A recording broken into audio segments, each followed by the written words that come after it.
Alden with your update. Ang kahapon sa taping ng Pulang Araw. Yung kasama pa nga ni Alden, si Barbie. Yung sa taping sa Binondo, Manila. Yung magkasama yung magkapatid na si Eduardo de la Cruz at Adelina de la Cruz. Nandiyan pa nga sila nag-taping sa Binondo, Manila. Yun yung location kung saan sila nag-taping ng Pulang Araw.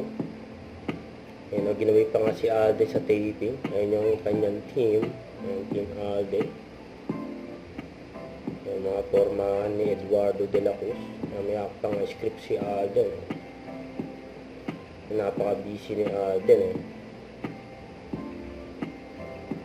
Lalim pa nga na iniisip ni Alden.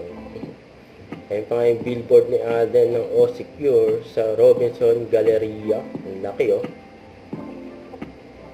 LED pa nga. Tapos ito pa IG story ni Daddy Bay. Abangan si Alden Richard sa Pulang Araw bilang Eduardo de la Cruz. Isa rin sa dapat niyong abangan ang mas malawak na paggamit namin ng wikang Pilipino. Yun yung malalalim yan.